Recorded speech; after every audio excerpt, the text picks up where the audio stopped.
Let's talk all about Doom the Dark Ages. No, not the collector edition, which I did do a video on this weekend. I got it from Bethesda, I think a little earlier than I was supposed to.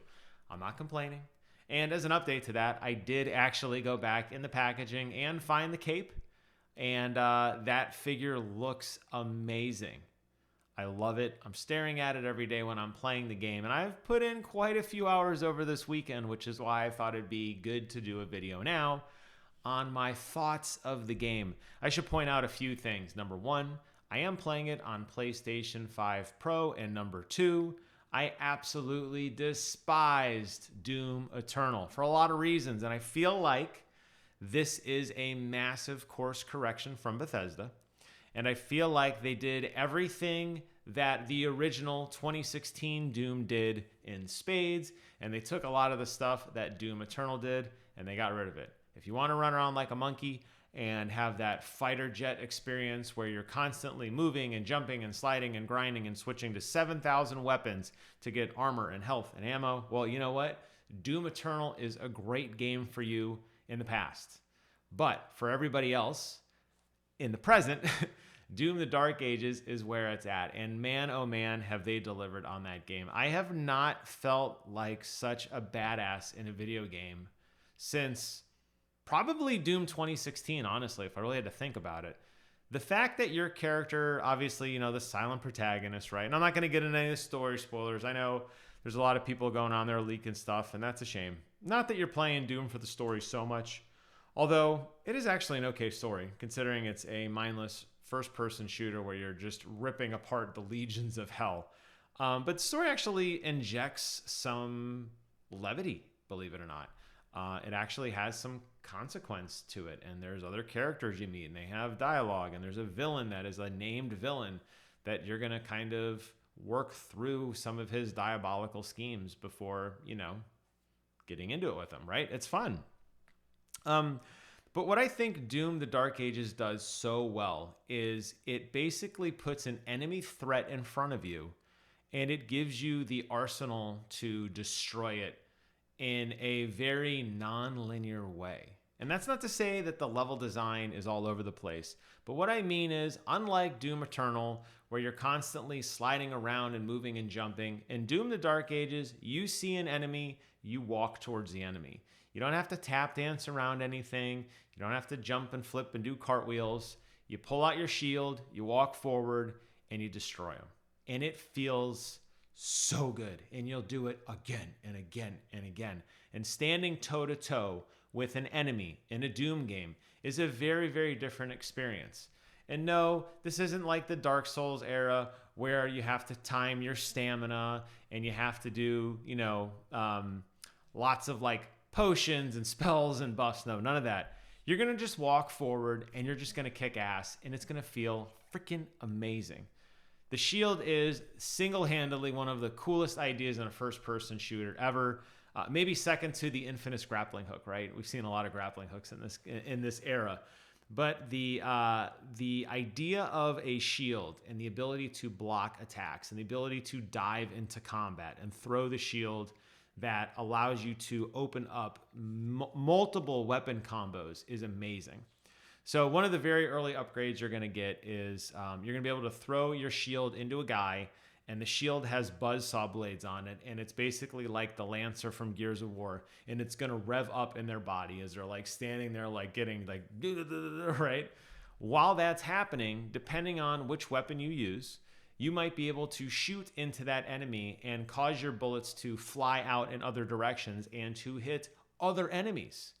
Or you might be able to use those bullets to stun an enemy. Or you might be able to use a different set of different weapon with an upgrade to allow you to move faster and get like a haste ability where you're moving at a more rapid speed.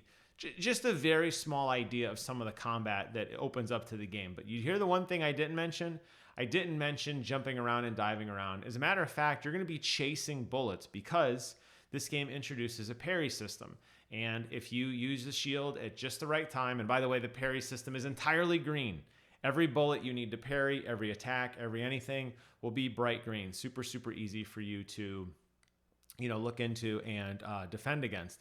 But every single thing that's green, you're going to want to run in front of it and block and hit it back, because it's going to do something. It's going to stun an enemy. It's going to buff you somehow. It's going to allow you to be more aggressive. And it's this tap dancing stuff that existed in Eternal is gone.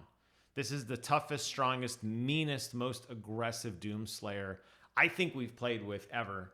The music does a phenomenal job of putting you in that mood.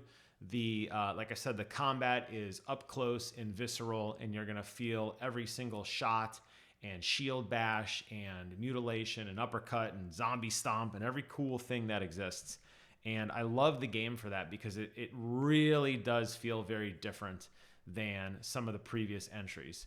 Another thing that the game does so well is the environment. Now, we've had a lot of games that have gone back to medieval time. Obviously, it's a very, very easy kind of place to go back to, with castles and drawbridges and moats and the steel and the iron, right? We've seen this kind of stuff.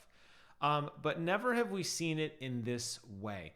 And what I mean by that is Doom is now almost a semi-open world experience. Now, don't get me wrong, you're not doing quest items. There's not a quest hub. You're not running around and doing missions per se. But when you start a level, you're usually standing up on a hill or overlooking something or getting a lay of the land. But then you're actually going to go through and do that. So I kind of think loosely of the Todd Howard clip where it's like, hey, you see that mountain in the horizon? Well, you can walk there. It's not to that level on Doom, but it is much more open than it was before, and it feels a lot less linear because of that. There are paths, multiple pathways to get to your objective. There are certain enemies that will spawn on the map that you have an option to kill if you want, which will give you better rewards, but you don't have to. And I like that they're experimenting with this, and it feels much more organic in exploration. And I found myself walking around out of combat, looking at my map, making sure I was finding all the collectibles, making sure that I saw everything the world had to show off. And another really cool thing about this game is the destructible environments. Now, unfortunately, this go around, they're entirely cosmetic. But if you think of like a roof that has 4 support posts on it, and Doom, if you shoot 1 or 2 of them, well, the roof will collapse. It looks really awesome. And in some of the levels where you get to use the vehicles, some of those chain reactions of like hitting part of a bridge and watching it destroy and watching the guy standing on the bridge fall down, that happens in the game. They have absolutely nailed the environment and the environmental reactions to this game. The lighting, the way that the world feels so alive and so deep and so wide is something that we haven't experienced in other Doom games.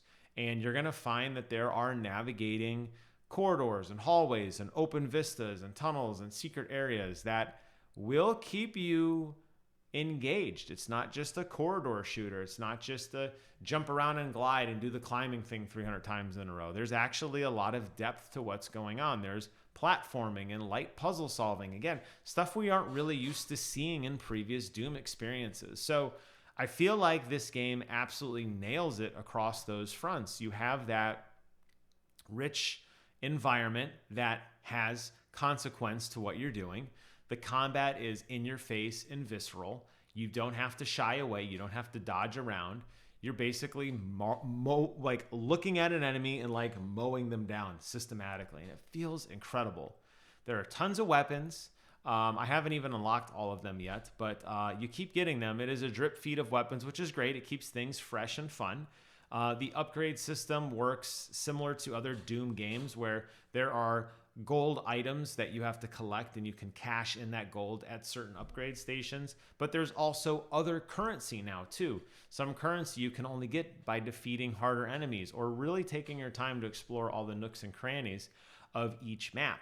And the way that the upgrades work is in some instances, it will allow you to choose between like one upgrade is actually 2 upgrades and you pick, do you want to do this or this? And you can change that pretty quickly. So one of the early upgrades I got was my shotgun does burn damage. And burn damage is actually a very, very effective way to kill an enemy. And then very quickly I got an upgrade that instead of shooting a single shot, it was a 3-round burst shotgun. And boy, oh boy, not only was I chewing through the minions of hell quickly, but I was chewing through ammo quickly. But that didn't matter too much because it wasn't too much later than that I found on the map an enemy that had spawned towards the beginning of the level when I was at the end, and I had to go all the way back. And I killed that enemy, and I got a permanent upgrade, which gave me more ammunition. That's the kind of stuff I want in a game. It doesn't need to be overly complex. We're not getting into stats. We're not getting into like intelligence and mana resist or magic resistance or any of that stuff. We're not doing that.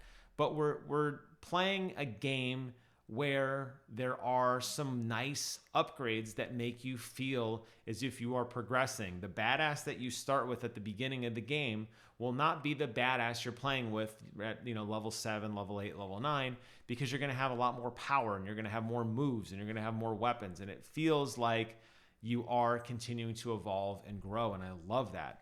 So I can't say enough good things about Doom: The Dark Ages. Bethesda absolutely won me over with this game. I am absolutely so ecstatic that I got the collector edition, and I'm so ecstatic. I've been having a great weekend playing it that I want to get back and play more.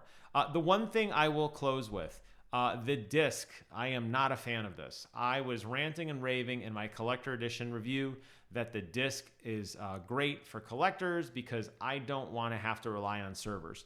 And I was so happy I got a disc. Well, I did get a disc, but you know what? The only thing the disc does is it points you to the store to download the title. You do need the disc to play, even though it's largely empty. It's just a key to get into the server. And that was a massive disappointment. I thought that the disc would just be exactly that, a version 1.0 of the game that I could keep and put in my collection forever. That is not the case. And I'd say that's my biggest disappointment. It takes nothing away from the game. It takes nothing away from the collector edition statue. It just is a little frustrating that they give you a disc, but it really doesn't mean anything. And I think that was a big oversight on their part. But don't let that ruin your fun, because it's definitely not ruining mine. I think Doom: The Dark Ages is definitely a Game of the Year contender. I think it's a game a lot of people are going to enjoy. They got rid of all the stupid crap in Doom Eternal. They got rid of that dopey multiplayer. They got rid of the dopey fighter jet experience. They made it more grounded. They focused on single player environment and sound effect and story. And they made it a game that you must check out. That'll wrap up today's video. Thank you guys so much for watching. Take care of yourselves. I'll be back later in the week with 1 or 2 more Doom videos, but stay tuned for all that. And that's all I got. Until next time, I will see you guys on the other side. Bye-bye. Take care.